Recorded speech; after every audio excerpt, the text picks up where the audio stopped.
Se encienden los motores, el programa ya va a comenzar. Abróchense bien los cinturones, que la entrevista va a iniciar.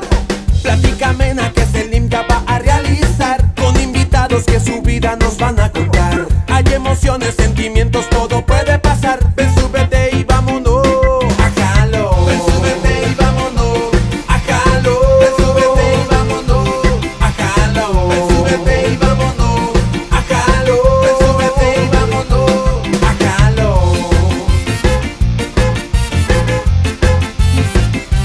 A Jalo. Ven, súbete y vámonos a Jalo. Ven, súbete y vámonos a Jalo. Ven, súbete y vámonos a Jalo. Ven, súbete y vámonos a Jalo. Ven, súbete y vámonos a Jalo. Con Selim López. Gracias, ministro Lucky Medina de Serna, por permitirme hoy y permitirle a los televidentes de Ajalón conocer su historia de vida. Quiero decirle que siempre he estado pues en la lista de los funcionarios a quien tengo el interés de conocer la historia de vida, porque lo hablaba con la entrevistada número 200, la periodista Daneida Valle, el fin de semana pasado. Mire que es que yo soy el primer curioso, el que quiero saber qué está detrás de la vida de un funcionario y otro. Y le decía, pues mire qué privilegio, porque al momento en el que estoy grabando, soy el primero en conocer esas interioridades. Así que gracias por estar conmigo. También decir de que al momento en el que estamos grabando esta entrevista, es la entrevista en casi 5 años en la que más temprano me ha tocado estar. Porque me dijo el ministro, mire, lo espero a las 6 de la mañana en punto. Y yo, como me gusta ese horario, le dije, pues no hay problema, le dije yo. Así que muchas gracias. Gracias por estar conmigo. Muchísimas gracias, Selim, por la invitación, por la consideración. Me siento raro yendo a Jalón, soy religioso de manejar, sí, entonces me siento como nuevo, sí. Me siento como nuevo, más cómodo de lo normal. Sí, venimos arrancando y me está gustando. Sí, pero contento también con el horario de madrugar.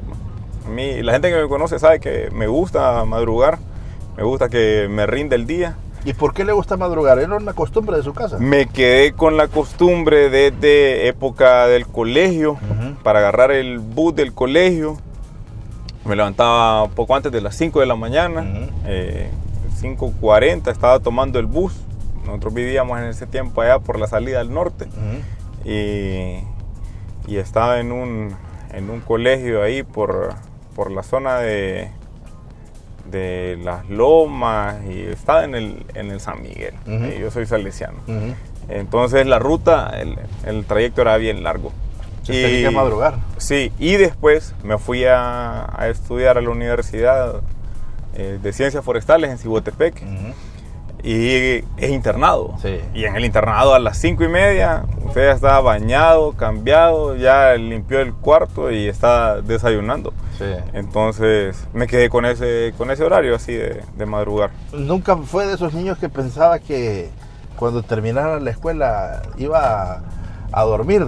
Porque varias veces yo decía, pucha, cuando yo termine la escuela ya no me voy a tener que volver a levantar temprano.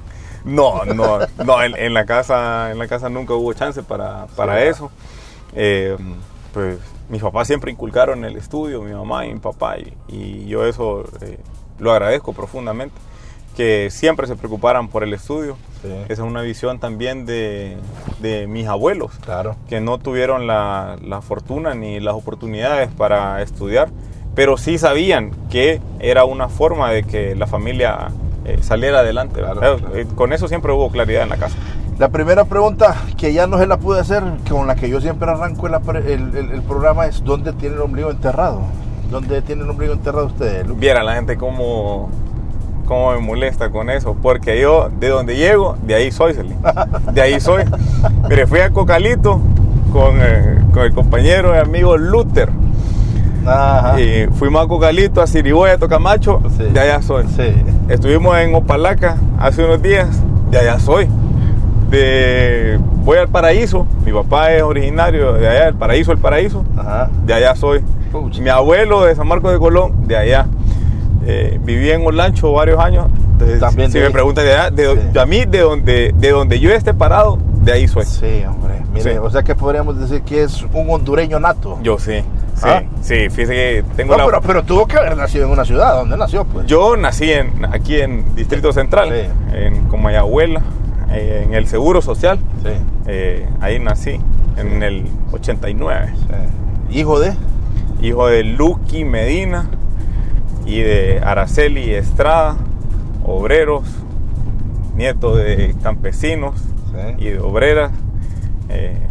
Familia que orgullosamente viene de la pobreza y que se ha sabido mantener viviendo con humildad, con tranquilidad, sin tener problemas Sí. y con suficiente, con tener lo suficiente como para poder dormir necesario. tranquilo. Sí, lo necesario, realmente lo necesario. Nos criaron a pura soya como 2 años completos. No había mucho dinero en la casa y nos daban, mi mamá cuenta que chorizo de soya, Sí, leche de soya, soya cocida, soya frita. Ahora es cara, pero Sí, antes sí. era comida Era muy accesible. barata. Sí, ¿y hermanos tiene? Hermanas, tengo 2. Ajá. ¿Usted es el mayor? Yo soy el segundo. Ajá. Sí, mi hermana mayor, que es un par de años mayor, Nisa, y mi hermana menor, Alni, es como 1 año y medio menor.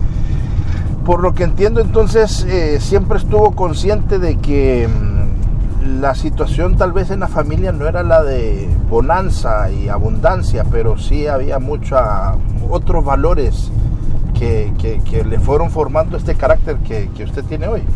Sí, y es bueno, además que no había cómo despegarse de esa realidad, ¿no? Como producto de la educación pública.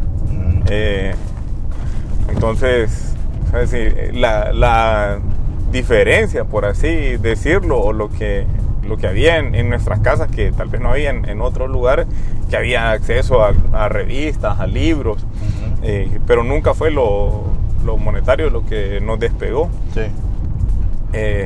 Y somos producto de la educación pública, tanto de la escuela como también de la universidad. Yo fui estudiante becado, mis hermanos también en universidad pública.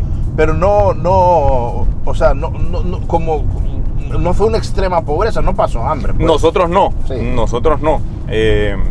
Pero mis papás, Sí, sobre claro. todo, pues nosotros estamos conscientes de las historias, de las dificultades.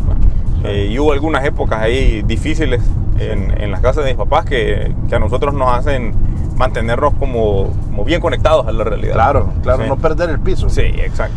Ok, si yo le pregunto, y siempre hago esta pregunta porque para mí es importante, tal vez mediante una respuesta, conocer qué tan feliz fue su niñez. Siempre digo, ¿cuál es el recuerdo de la niñez que usted atesora? Jugar descalzo en Lloro. Ese es, nosotros por el trabajo de mi papá, Ajá. nos fuimos, donde iba mi papá, ahí iba mi mamá y los 3 guasalos atrás. Y vivíamos en Lloro, por el trabajo de mi papá. Y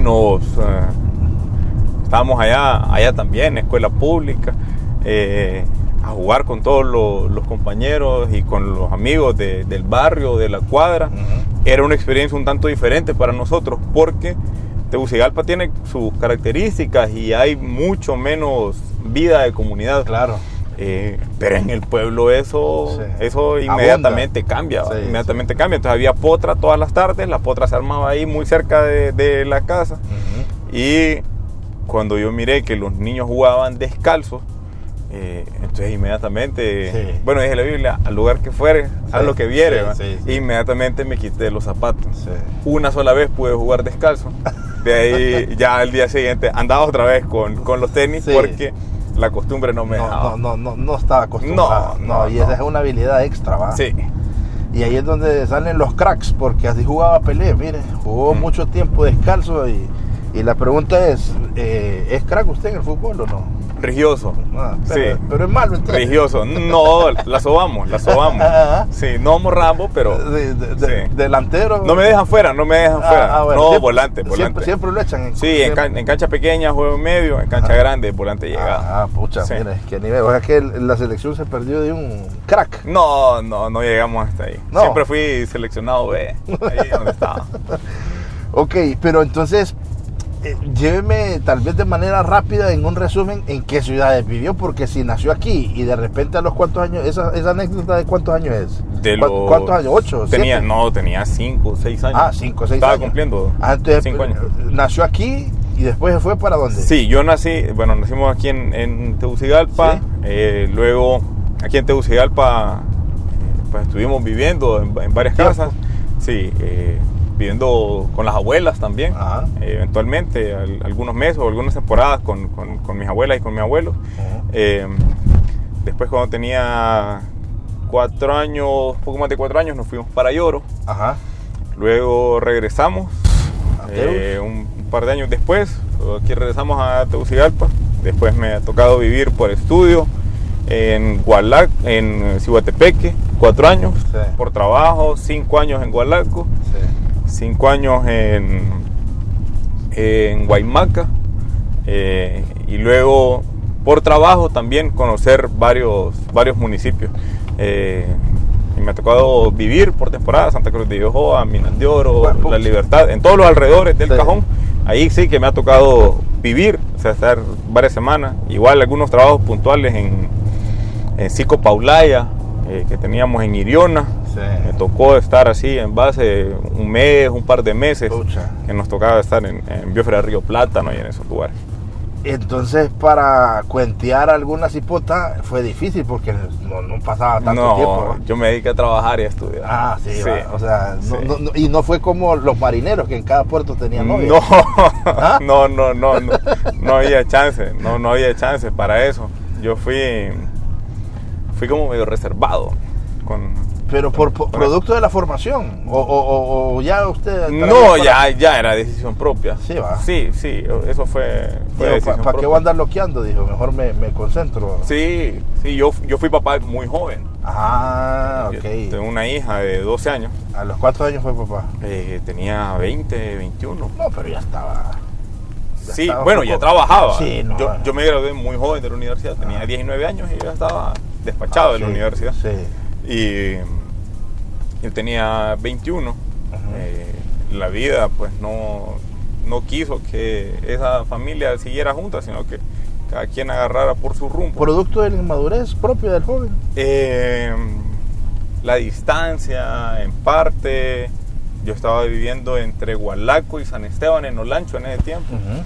Para salir de San Esteban eran 100 kilómetros de calle de tierra, después había que agarrar 180 kilómetros de pavimento. Mi hija estaba en Ciguatepeque, eran otros 120 kilómetros más, eran 400 kilómetros en total. No había dinero tampoco, yo no tenía carro en ese tiempo, no había cómo estar viajando seguido a verla. Sí, entonces era medio difícil. Y finalmente pues nos terminamos separando y yo me quedé como padre soltero varios años. Entonces pues me puse a dedicarme a mi hija. O sea que usted se quedó con ella. Sí, mi hija pues, vive con nosotros. Y esa vida de papá soltero me hizo mantenerme siempre enfocado en que pues el bienestar es para la niña, no es para uno. Si no es una pregunta que lo incomode. Pero ¿por qué rompió el molde usted? Porque usualmente en las separaciones quien se queda con los hijos es la mamá. Sí, pero esa fue una decisión de ambos. ¿De ambos? Sí. Fue una decisión de ambos. Mi hija se siente muy cómoda, se ha sentido siempre muy cómoda en casa, conmigo, con mis papás. Sí. Siente el apoyo y de eso también estaba consciente toda su familia materna. Entonces también sus tías, su abuela, con quien ella mantiene mucha comunicación. Claro. Con la familia materna, pero decidió quedarse con usted. Sí. ¿Qué significó convertirse en papá temprano? O sea, ¿le pasó las que comúnmente ocurren? Hijo de pucha, ¿y ahora qué voy a hacer? ¿O dijo, uy, qué bien, voy a ser papá? Con alegría, sí. yo creo que llevaba la vida como adelantada, ¿no? Como rápido, porque muy joven estaba trabajando. Yo, como te comentaba, a los 19 años ya graduado de la universidad, ya trabajo. Habían mejores condiciones de estudio antes. Yo fui becado en el gobierno del Poder Ciudadano, en la universidad. Y la beca establecía que una vez que te graduabas de la universidad, automáticamente trabajabas con el gobierno el doble del tiempo del que habías estudiado. Entonces uno se graduaba y ya era empleado permanente del gobierno. Yo muy joven, ya estaba graduado, con trabajo. Sí, siempre uno tiene la ilusión de hacer crecer la familia. Y yo nunca he tenido miedo a los retos. Sí, eso no es algo que me preocupe. Entonces, más bien me alegraba eso de la paternidad. Siempre me emocionó lo de la paternidad. Y lo vimos con buenos ojos. Igual y asumimos la paternidad producto de la juventud. Y eso sí, es que asumimos la paternidad como en familia. Mis hermanas me apoyaron muchísimo, y me siguen apoyando. Mis papás me apoyaron y me siguen apoyando muchísimo. Y también hay amigos muy cercanos que han estado siempre encima de la salud y del bienestar de Maya. Y si yo le pregunto, ¿qué sintió cuando la tuvo en sus brazos por primera vez? ¿Qué me podría decir? Me costó poder chinearla. Mi hija nació en el San Felipe. Y fue un parto que tuvo algunas complicaciones propios de que necesitan llevar a los bebés a incubadora. Yo solo logré, me la presentaron nada más el día que había nacido, y luego me separaron de ella y la mandaron a incubadora. Y yo estuve en el San Felipe esperando 6 días a que saliera.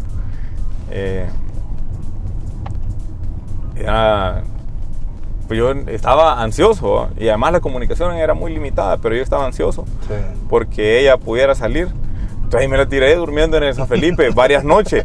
Yo, para quitarme el frío, me iba al par de las cámaras de refresco, donde tiraba así como el aire calientito. Y yo andaba ahí, mi mochila, y eventualmente me turnaba para que me fueran a cubrir. Entonces ahí llegaban mis hermanas y llegaban mis papás, iban a dejar almuerzo. Y yo iba, me bañaba y luego regresaba, porque estaba loco pues por el anhelo de poder chinear, de sentir, de decirle el amor inmenso que tenía desde el primer día con ella. Pero me costó, 6 días más largos eso. Y sin conocer a nadie, pues, tirado. Y hoy su relación con su hija, bueno, una adolescente, ¿qué tan difícil es poder tratar de guiarla sin que ella pretenda sentirse, no sé, con muchas limitantes? Porque me imagino que usted es un papá celoso, ¿va? Somos muy amigos. Sí, somos muy amigos. Nos gusta hacer las cosas juntos. Yo creo que hasta cierto punto TikTok debe habernos facilitado el último año. Entonces los fines de semana son para hacer TikToks. Pero hablamos de la vida diaria. Ella me pregunta por el trabajo, me pregunta por la vida en matrimonio. Yo estoy cumpliendo 1 año de casado. Entonces me pregunta siempre también cómo va la vida en matrimonio, cómo va el trabajo, cómo va. Y nosotros enseñamos a que nunca tuviera reservas para preguntar, y menos con la familia. Entonces pregunta todo, absolutamente todo lo que quiera saber. Y esa cercanía nos ha hecho valorarnos más, mantenernos cerquita, y que sea como la visión de que así queremos avanzar. O sea, y yo quiero que se mantenga mismo nivel de confianza cuando ella tenga 20, ahorita Sí. tiene 12, cuando tenga 15, 20, 30 años, Sí. y que sepa que su papá siempre va a Ahí estar para ella. Y que le va a responder todo lo que le pregunte. Efectivamente, sí. Ok, esa parte de que está recién casado, llegó la persona indicada y decidieron casarse. Sí, 7 Eh, años de noviazgo, 1 año de casado. Ajá, mira, Sí. o sea, no pensó ella en algún punto que no le iba a pedir matrimonio, porque 7 años de novio, ¿o sí? No. Siempre estábamos claros, vivíamos lejos. Mi esposa es de Olanchito. Es que a mí la vida se me ha diseñado para andar viajar y Sí, para andar viajando y para andar de pueblo O sea, en que pueblo. usted tiene kilómetros tras kilómetros recorridos, ¿verdad? Sí, no es que no le digo corrilloso para Sí, manejar, sí. yo le dije de entrada. Sí, Entonces, mi esposa es de Olanchito. sí. Y eso nos hacía que nos viéramos menos de lo que deseábamos. Claro. Entonces nos mirábamos Pero ya una estaba vez la cada 2 tecnología. meses. O sea, ya estaban los bibis por lo menos. Sí. Sí, no, Pero claro, yo- 7 años atrás, sí. pero yo nunca usé BlackBerry. ¿Por qué? No sé. No me gustó. Ujú. no, pero, no. pero WhatsApp sí ya me empezaba. WhatsApp sí, ya nos podíamos escribir por WhatsApp. Es que imagínese que le hubiera tocado tener a esa novia en tiempos donde no existiera eso, era más complicado. Eso sí. No, ni nos hubiéramos conocido. No creo yo. Ni nos hubiéramos conocido, pero sí, pues la vida nos permitió después irnos juntando por algunos trabajos también, que buscábamos alguna cercanía. Y yo pues recuerdo que los ahorros eran para mi hija, para mi novia, para mi hija, para mi novia, para viajar, pues, y era así todo repartido. Pero esa es la satisfacción pues que uno lleva. Ah, pues sí, es que las cosas que no le cuestan a uno no las Sí. disfruta, pues. Ajá, y usted cocina, compa. ¿Le Sí. cocina a ella? Ayudo bastante en la cocina. No soy el mejor chef. Ujú. Soy lento para cocinar. Esa es la crítica. Aquí ando un juguito que hice anoche, por cierto. Entonces, yo traigo mi vaso, dejo el vaso de mi esposa, y además dejo también ya hecho el termo completo, como que nos dure para un par de días. Ajá. Ayudo en la cocina a cortar la carne, cortar las verduras, Sí, no, ya. pero Es lento, pues. sí, soy bien lento en la cocina, y eso desespera a su mi esposa. esposa. ¿Y ella, y cuál es el platillo de ella que lo vuelve loco? Es increíble. Es que la gente que nace en Olanchito es como un don ya. Un talento extra. Sí. Ya es como, es nato eso. Igual mi suegra, ¿va? Increíble y todo rápido, ¿no? Pero ¿cuál es el platillo que usted disfruta de su esposa? A mí lo que me gusta es cuando hace como tajadas con algo más, así con chuleta o con carne de res, y así que le ponen esa salsita así, que chorreen las tajadas. Estamos en la misma porque yo, sí, en estos días estoy por cumplir 2 años de casado y mi esposa es de la costa. Entonces cocina delicioso, y lo que usted dice es cierto. Cuando tiene una habilidad para sacar ese mínimo verde y hacer tajadas, que Dios mío.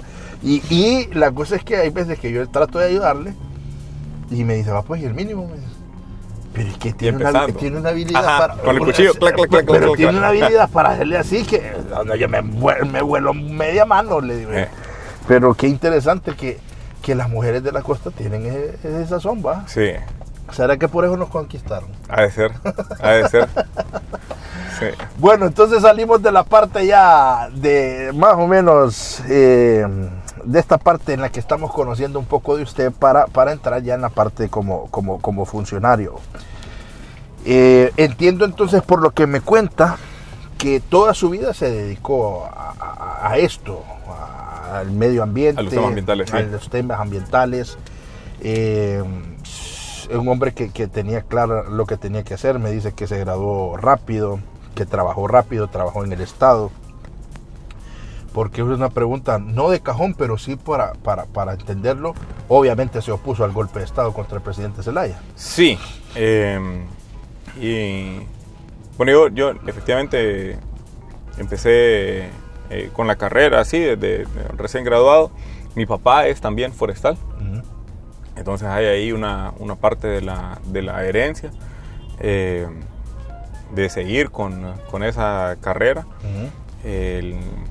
Sí, me opuse, apoyaba la cuarta urna. Me di cuenta del golpe de Estado el 28 de junio, eran como las 3 de la tarde cuando me di cuenta. Yo estaba, a mí me habían asignado una urna ahí en la coordinación municipal de la cuarta urna. Yo recuerdo que otro amigo con el que trabajábamos y yo pedimos irnos a las aldeas más lejanas. Pues nosotros queríamos escuchar así como, pues que la gente se pronunciara. Y nos fuimos, y a mí me asignaron, agarrando una de las rutas, había que llegar a San Esteban en un tiempo y después avanzar muchísimos kilómetros, un par de horas todavía para poder llegar. La aldea se llama Tasajeras. Tasajeras, Gualaco, Olancho. Mi amigo se fue para el Limón. Y llegamos ahí, montamos las urnas. Ahí no había señal de radio en ese tiempo, señal de celular ni por cerca, ni había cómo comunicarse. Entonces a nosotros nos llegó la noticia del golpe de Estado. Nos fueron a dejar a las 4 de la mañana y nos llegó la noticia del golpe de Estado hasta que nos fueron a traer a las 3 minutos de la tarde. Al día siguiente ya estábamos, pues en la noche nos organizamos para venir a Tegucigalpa a las movilizaciones, y en la mañana siguiente, 4:30, 5 de la mañana, ya veníamos de viaje con bastante gente de allá, de Olancho. Luego igual yo pues tenía que seguir en el trabajo por la modalidad de ese que le explicaba del contrato beca. Tampoco me podía retirar, no podía abandonar el trabajo. Y después yo estuve 4 años estudiando becado en la universidad. Eso me obligaba a trabajar a mí 8 años. Los 8 años se cumplen a finales de 2017. O sea que después del primer robo de Juan Orlando. Después del fraude. Sí, después del segundo. O sea, ya había pasado el primer gobierno. Sí. O sea, que por eso le digo del primer robo, porque sí, esas elecciones se las robó. Sí. Ya íbamos a la segunda. Exacto. A la reelección ilegal. Exacto. Y yo había pedido un permiso en 2017. Acompañé en ese tiempo, había pedido permiso en el trabajo para formar parte del equipo de campaña. Acompañaba a Marlon Ochoa, gerente de campaña de la Alianza de Oposición.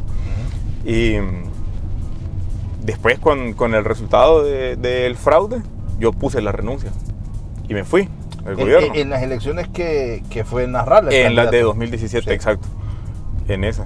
Y yo renuncié y me fui al desempleo, a la lista negra, y yo puse expresamente en mi carta de renuncia que no estaba de acuerdo y que no iba a avalar gobiernos dictatoriales, y yo también di toda una explicación a quienes estaban dirigiendo en ese tiempo. Yo trabajaba en el ICF, en el Instituto de Conservación Forestal. Entonces puse ahí con claridad de que no, y que me iba. En ese periodo, yo no sé qué mandarcada hicieron, que hasta terminaron quemando archivos ahí. Yo no sé si se acuerdan. 2012, si la memoria no me traiciona, tuvo que haber sido 20 y tanto de abril de 2012. Óigame, y usted como conocedor, eso del gorgojo descortezador fue paja para hacerlo de la biomasa y venderla.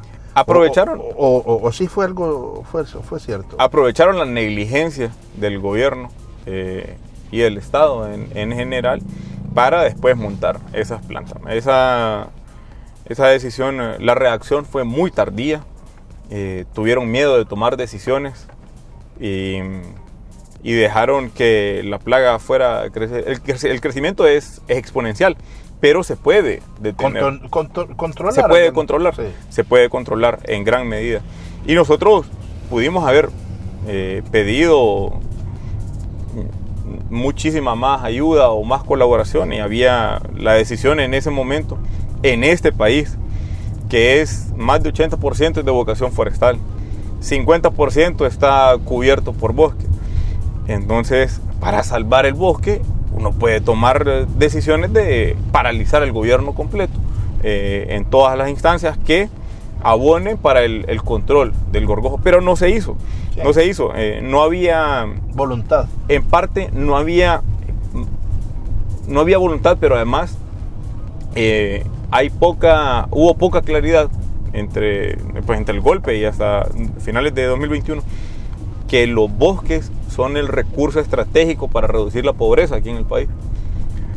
Entonces el bosque visto como bosque, como monte, sí, como paisaje, sí, no se ha visto como la posibilidad de desarrollo de las áreas rurales.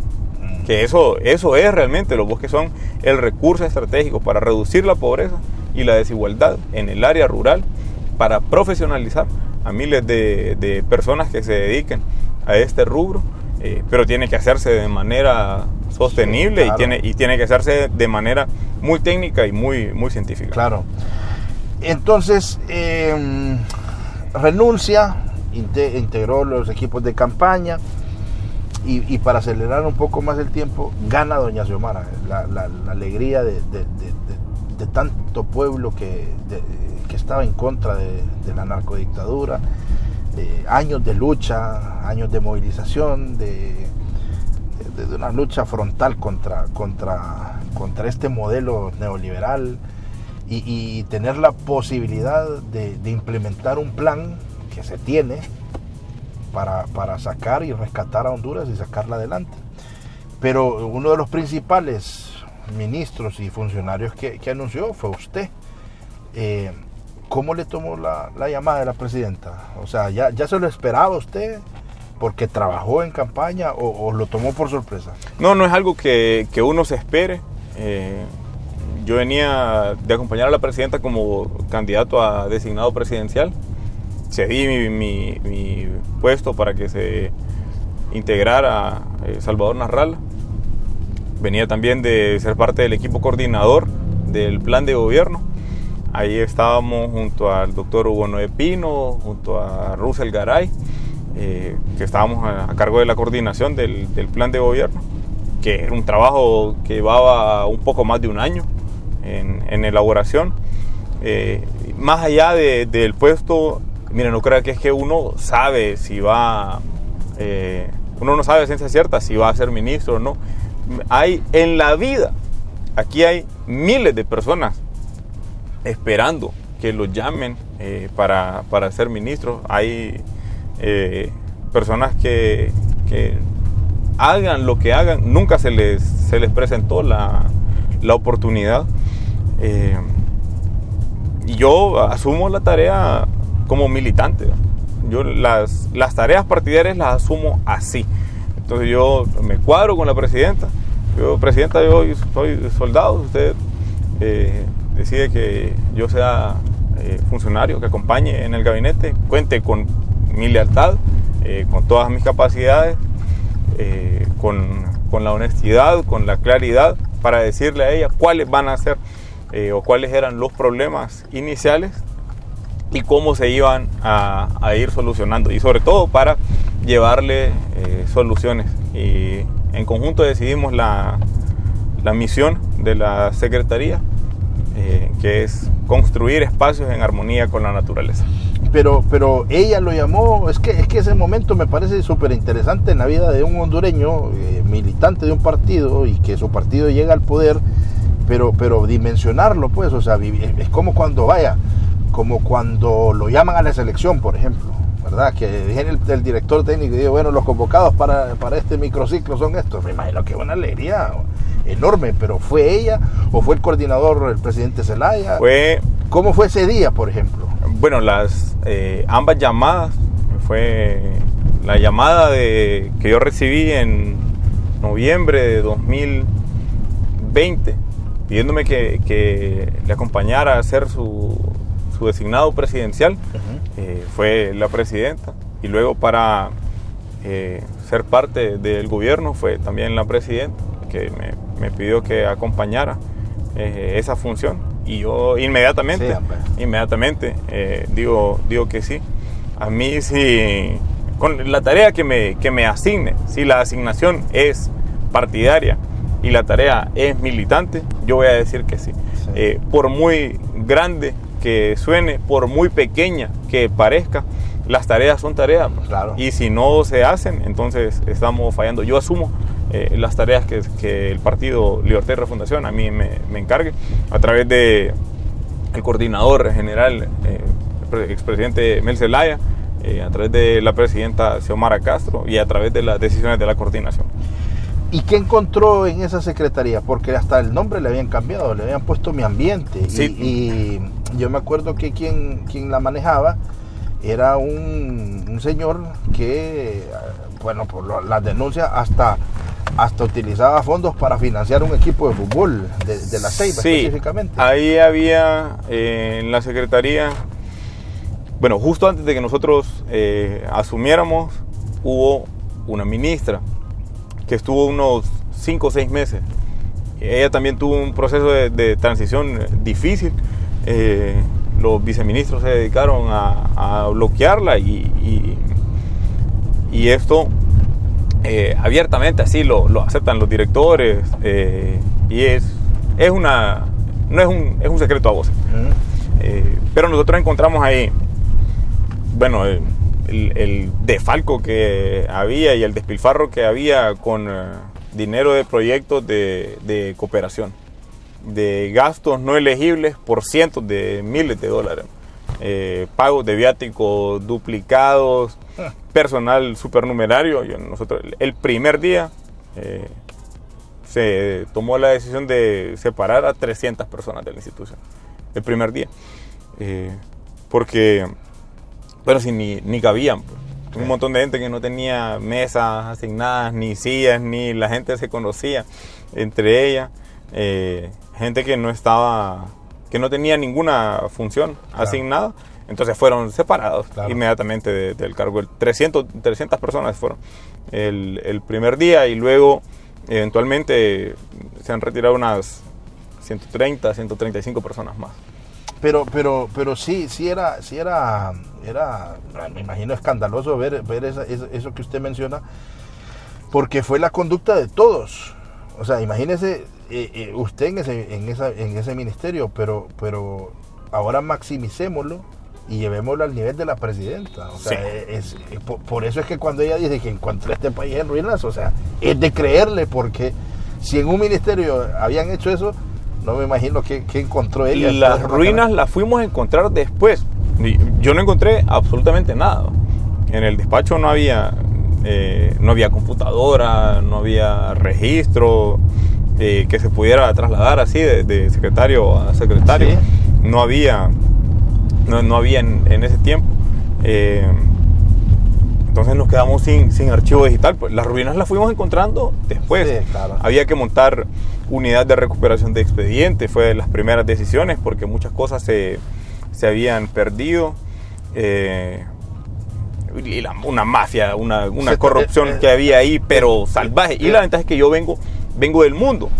Entonces, de ese mundo laboral entre profesionales, sí, del ambiente. Sí. Entonces eso también a uno le permite le ayudó hablar como norte y tener más o menos un norte. Pero y uno sabe quién es el corrupto, uno sabe quién es el corrupto a lo interno de las instituciones. Y la gente, si uno le da muestras de confianza, y si la gente confía en la honestidad del funcionario, entonces le da la información, le da la declaración jurada. A lo que voy yo es que me imagino que ahí traficaban con licencias de explotación ambiental y un montón de cosas. Pues. Cobraban abiertamente por eso. Abiertamente por eso. Entonces, sí, ahí sí, todos los cobros y los testimonios. Y sin tener tan siquiera como una claridad de cuál iba a ser el impacto ambiental, ¿verdad? A veces sí estaban incluso cumplidos todos los requisitos. Y solo era por necedad de cobrar, ya porque tienen que vivir en el tránsito. Esa gente es la primera separada. Sí. No tenía ningún sentido. Sí, no tenía ningún sentido. Había gente lleva y trae de la información. Claro. Eso es lo otro. Entonces traficaban con la firma del permiso. Sí. Traficaban con información. Traficaban con sacarle fotos a los expedientes y mandárselos a las empresas que eran mandárselos a la empresa que eran la competencia. a eso habían llegado. Sí. Eso es lo que había que ir a limpiar en la Secretaría de Recursos Naturales. Ok, entonces sí, de entrada tenía un norte y bueno, prácticamente después de 2 años sigue al frente de esta institución. Quería preguntarle, porque bueno, tengo que hacerlo, ¿qué pasó con esa entrevista donde habló de Venezuela? Quiero que me cuente más o menos. No hay que tenerle miedo a la verdad. No, pero solo déjeme formularle la pregunta. Sí. O sea, yo entiendo lo que usted quiso decir. Pero ¿por qué se lo tergiversaron? Pues, ¿por qué lo agrandaron? ¿Y por qué lo vendieron como que es que usted quería traer, o no sé, incluso, bueno, un compañero de su gabinete dijo que esa era su visión personal y no la del gobierno de la presidenta? Ya está fuera, el compañero de gabinete. Sí. Bueno. Pero es que la gente le tiene miedo a la verdad. Mire, y no es pecado decir, y pueden volver a satanizar este fragmento de la entrevista, pero son los gobiernos de izquierda los que sacan a millones de personas de la pobreza. Solo los gobiernos de izquierda pueden eso. Hay regiones en Cuba donde la tendencia de la pobreza es 0, en regiones completas. Hay que avanzar hacia la soberanía alimentaria. Hay que avanzar hacia la independencia, hay que avanzar al buen uso de los recursos naturales. ¿Dónde están los ejemplos? Busque los ejemplos. Sí, no hay... Busque el país que tiene mayor índice de soberanía alimentaria en Centroamérica y lo va a encontrar. Ahí están las respuestas. Es que son los gobiernos de izquierda. La gente que despierte como quiere y los medios ahora digitales que pueden cortar lo que quieran, le pueden poner lo que quieran, le pueden editar, lo regresan completo. Porque el problema es también sacar de contexto. Claro. Una entrevista que dura 1 hora y va a sacar 30 segundos. Un fragmento. Porque hay que hablar pues de cómo son los gobiernos fuertes, son los gobiernos que toman decisiones, son los gobiernos progresistas los que tienen la claridad de cambiar los privilegios de unos pocos y que claro, sean acceso a servicios para las grandes mayorías. Claro. Esos son los grandes ejemplos. Y si hay que copiar buenos ejemplos de la región, claro que hay que hacerlo. Pues. ¿Y para qué son todos esos viajes de intercambios que hacen los funcionarios, que hacen los equipos? Si es para aprender de eso, pues. Claro. Es para poder traerlo. Y la forma de lograrlo es sobre todo con los países cercanos con los que compartimos más condiciones similares. Pero entonces sí fue premeditado, ¿cree usted, que lo quisieron fregar, como dicen popularmente, y hacer un show con esa declaración? ¿Fue tendencioso ese medio al hacerlo? No, es que no es el medio, es que es después quienes lo toman. Porque aquí les pega alergia, la verdad. Les pega alergia. Y como mentira es gratis, porque también cualquier medio, cualquier persona aquí puede mentir. Y después solo va al juzgado y dice, no, yo me disculpo por haber mentido con tal. Y ya estuvo. Sí. Pero mentira es gratis. Entonces la gente puede decir absolutamente lo que quiera. Sí.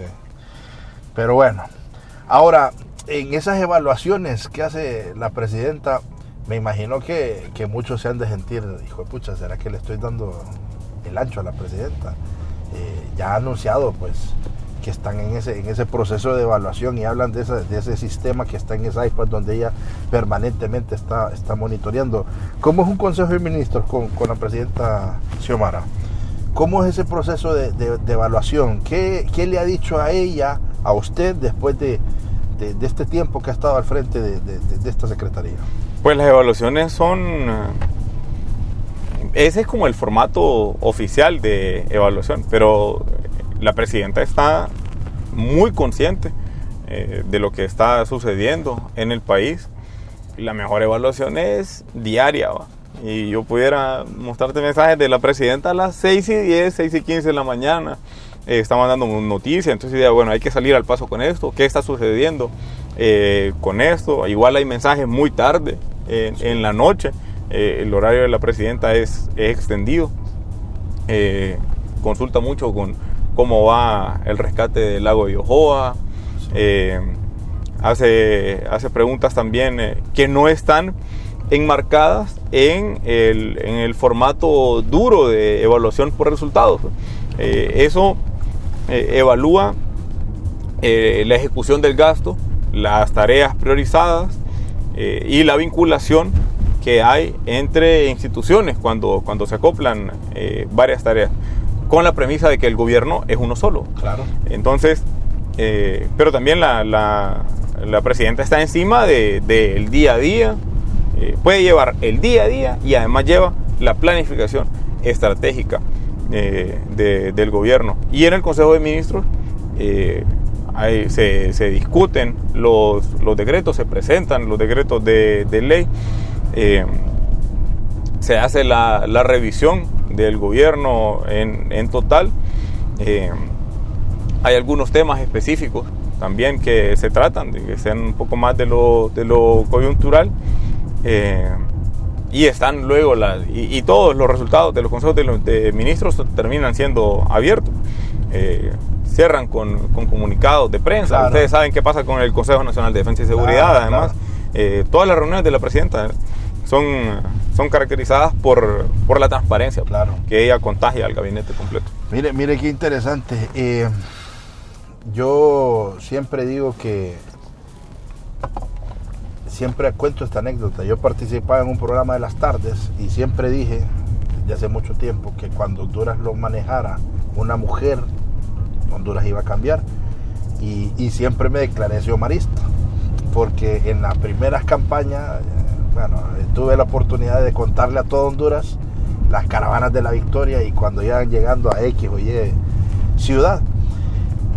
Y hoy que ella es presidenta, lo que he analizado con los invitados es que existe todavía esa campaña para tergiversar las realidades y para hacerla ver como que es improvisada y que no sabe lo que está haciendo. Y vemos, por ejemplo, a un Quintín Soriano diciéndole, mire, póngase la camiseta de Honduras y no de la de Libre, o sea, como queriendo faltarle al respeto, así lo tomo yo. Y lejos de eso, o sea, la presidenta tiene claro qué es lo que se tiene que hacer, cómo se tiene que hacer, porque no es usted el primer funcionario con el que hablo. Varios ministros con los que yo le pregunto cuál es la metodología de trabajo de la presidenta. Y es una mujer que está sumamente informada y que sabe claro para dónde quiere llevar el país. Sí, así es. Pero es que volvemos al comentario de hace unos minutos, no es que mentir es gratis. Puede decir lo que quiera. La gente, bajo la premisa esa de la libertad, se siente con absolutismo. Y la libre emisión del pensamiento. Sí, se siente con absolutismo para decir lo que le antoje, pues, sin tener pruebas, sin tener... solo porque quiere repetir. Entonces, mentir y buscar cómo denigrar la imagen de la presidenta se ha vuelto común aquí en el país, sobre todo.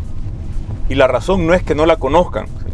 La razón es que se han negado a conocer cómo es la presidenta la que toma las decisiones aquí, cómo ha sido ella la que ha dirigido el proceso. Si nosotros teníamos, y yo tengo fotos de las reuniones mientras elaborábamos el plan de gobierno para la refundación. La presidenta tiene contexto claro desde hace años, desde que toda la vida que ha acompañado al presidente Zelaya, porque la vida en matrimonio también es así, claro. Pues el matrimonio es esa sociedad para conversar. Entonces ahí ella, en el matrimonio uno va comentando para que se vaya acompañando. El matrimonio es un pilar fuerte para eso, claro. Pero además la presidenta toma el liderazgo después del golpe de Estado. Sí. Toma el liderazgo en lo político, en lo de la movilización, en la coordinación, en la construcción, y además en el pensamiento, porque tiene esa cercanía, tiene muchísima cercanía con el pueblo, y hay quienes se han negado a aceptarlo. Y además los medios de comunicación obedecen a empresarios y a ese statu quo que se pretende mantener y quieren seguir... No quieren permitir los cambios que son necesarios porque saben que son los primeros afectados. Mire, por ejemplo, lo de la ley de justicia tributaria. ¿Cómo lo ven ustedes desde el gobierno, esa campaña que se tiene en contra de la ley de justicia tributaria? Es normal y es de esperarse, pero nosotros a cada lugar que hemos llegado en las últimas semanas hablamos de los beneficios de la ley de justicia tributaria en los rubros que competen a las secretarías y a las instituciones que están dentro del gabinete ambiental. Y hemos hablado de cómo, por ejemplo, el buen uso de los recursos naturales del bosque, ese tiene un incentivo, la forestería y la agroforestería. Aquí hay cientos de cooperativas agroforestales que viven del bosque, que jamás han recibido un 5 partido por la mitad como incentivo fiscal. Hay que darle esas condiciones para que sigan produciendo y para que sigan cuidando sus bosques. La tecnología, el uso de energías renovables, el petróleo que está en fase de exploración aquí en el país, esas condiciones y otras, esas son 4, y 11 rubros más de inversión para poder desarrollar el país. Claro que hay que hablar de eso, claro que hay que hablar de los beneficios, claro que hay que avanzar en la discusión. Pregúntale, y aquí nos podemos detener y podemos agarrar los 10 carros. Si usted le explica puntualmente en qué consiste la ley, la gente va a apoyar. La gente sabe que hay que hacer un cambio de timón, un cambio radical, claro, para poder transformar este país. Este país que lo habían ido construyendo para beneficiar a muy pocos a costa de excluir o de esclavizar a un montón. A la mayoría. Sí. Habló del lago, ministro. ¿Cómo está eso del lago? Porque la gente se molestó, esos restaurantes se molestaron cuando usted mandó ahí a quitar los muellecitos para ir a tomarse fotografías. Ay, ya no vamos a podernos tomar fotos.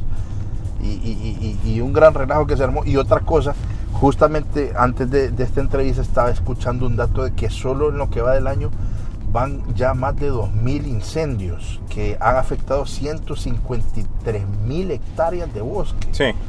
¿Qué se está haciendo para esos temas? Bueno, en el lago de Yohoa, solo quiero empezar con la misma aclaración que hago siempre. Los muelles no los mandaba a quitar la Secretaría de Recursos Naturales. Esa es una orden judicial de un expediente que viene de 2018. Bueno, pues. La decisión se toma ahorita. Yo sé que siempre nos cae. No, y está bien. A nosotros eso nos da chance para explicar.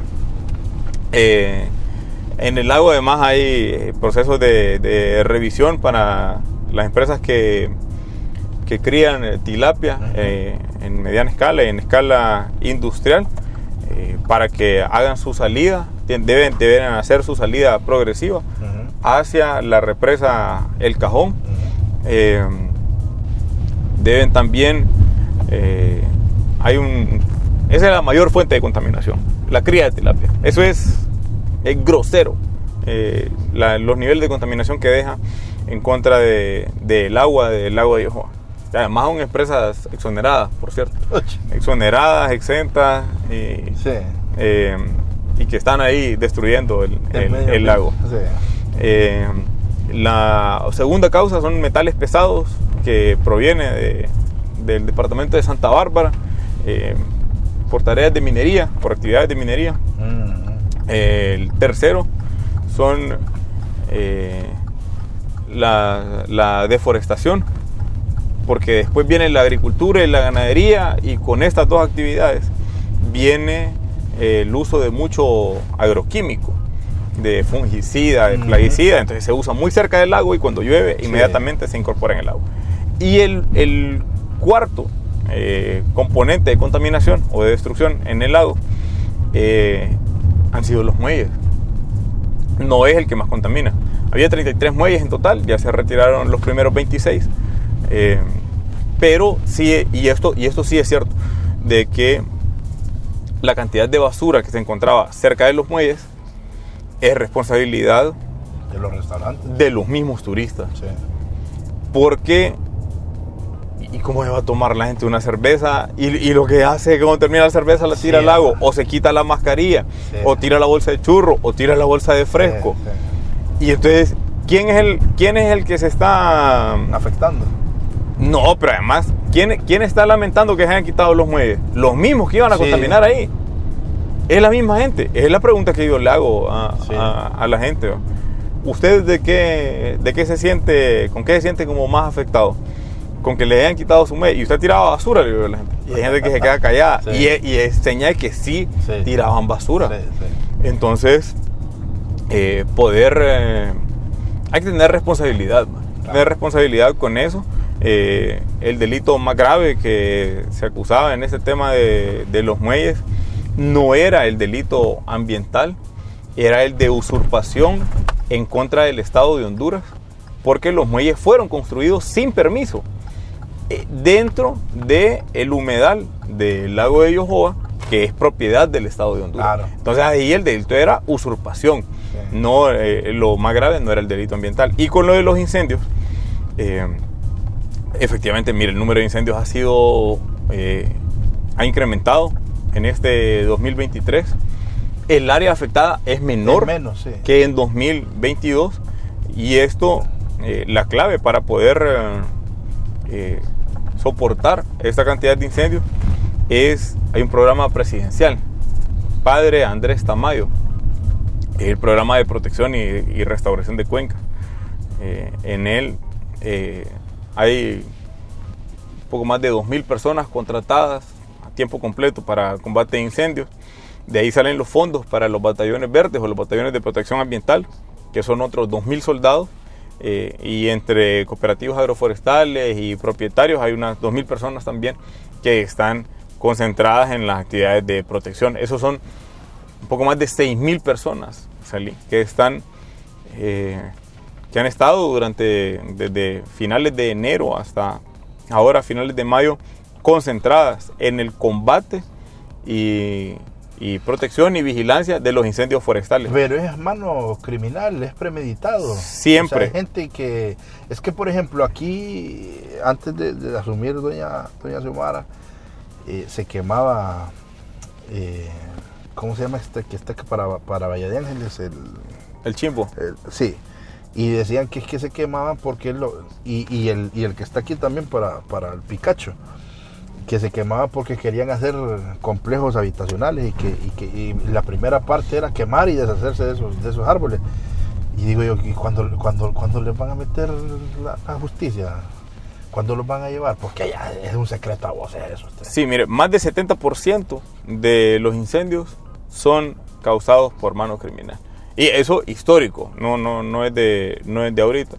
Hay años, incluso, en el que ha sobrepasado el 90%. Y el resto es agricultura, ganadería, colmeneros, cazadores, caminantes. Sí, pero eso es como muy, muy minoritario. Pero el grueso en este país es mano criminal, es incendiario, es la gente que está, es resentimiento social. Y sí hay denuncias y hay personas capturadas por ser incendiarios de oficio. Desde 2019 la Fiscalía de Medio Ambiente anda detrás de 8 personas que están plenamente identificadas. Hubo otras capturas este año también en Santa Bárbara, en Colón, en Atlántida, y hay la más reciente es un menor de edad que fue capturado, que es el principal sospechoso de uno de los incendios que tuvimos en Semana Santa en la zona cercana a La Tigra. Sí. Y también hay órdenes de captura en Comayagua, en Francisco Morazán y en Olancho, donde se encuentra esta gente bien enchachados. ¿Y son gente de billete? No, hay gente que contratan para hacer eso, para hacer esos trabajos. ¿Y el autor intelectual? Con eso es lo que hay que llegar. Sí. Ahí se esperan las declaraciones de la gente. Mire que el tiempo para estos programas es el peor enemigo, ¿verdad? Y en una hora tratar de sacarle todos los secretos suyos y que hablemos de todo es imposible. Está cortito. Sí, pero quería decirle que muchas gracias, espero que se haya sentido cómodo. ¿Y con qué se compromete usted que es funcionario de este gobierno histórico de la primera presidenta de Honduras? ¿Y qué mensaje le deja a la población en esta cámara, por favor? Perfecto, bueno, muchísimas gracias, Selim, por la invitación. nuestro compromiso firme de acompañar ese proceso de refundación hasta donde sea la decisión de la presidenta, de poder seguir construyendo espacios en armonía con la naturaleza. Agradecidos con toda la militancia del Partido Libertad y Refundación que acompaña a lo interno de la Secretaría de Recursos Naturales, que ha sido clave en este proceso para rescatar la institución, para adecentar la institución y además con avanzar hacia el país que merecemos, un país que tenga justicia climática, un país que valore las oportunidades alrededor del medio ambiente, que valore la concepción de que somos parte de la naturaleza y de poder seguir construyendo y heredarle a las futuras generaciones esa Honduras verde, esa Honduras azul. También hay que hablar de los mares y de la concepción de ese azul turquesa de los mares en condiciones mucho más limpios, bosques más sanos, playas más limpias, aire más limpio, y que podamos revisarnos cuando miremos hacia atrás y decir: hemos avanzado en términos ambientales. Se puede, y mientras sea posible no vamos a descansar. Hasta la victoria, siempre. Perfecto, ministro. Muchas gracias por su tiempo. Y de verdad, le repito, espero que se haya sentido cómodo, que esta sea la primera vez que platicamos y no la última, por favor. Sin duda, bienvenido a la oficina. Perfecto. Siempre hay cualquier plática para hacer la segunda parte, pero estático. Sí, estático. Y por cierto, casi no encontramos bache. Sí, ahorita en todo ese trayecto. Sí. 1 hora y un bachecito por ahí que nota que van a reparar ya luego. Claro, anda bien Aldana. Sí, se anda volando. Perfecto, gracias a ustedes por haber estado con nosotros. Los esperamos el próximo domingo. Que estén bien. Se encienden los motores, el programa ya va a comenzar. Abróchense bien los cinturones, que la entrevista va a iniciar. Plática amena que Selimka va a realizar, con invitados que su vida nos van a contar. Hay emociones, sentimientos, todo puede pasar. Ven, súbete y vámonos a Jalo. Ven, súbete y vámonos a Jalo. Ven, súbete y vámonos a Jalo. Ven, súbete y vámonos a Jalo. Ven, súbete y vámonos a Jalo.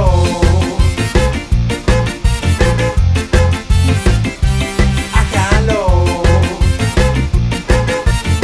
Ven, súbete y vámonos a Jalo. Ven, súbete y vámonos a Jalo. Ven, súbete y vámonos a Jalo. Ven, súbete y vámonos a Jalo. Ven, súbete y vámonos a Jalo. Con Selim López.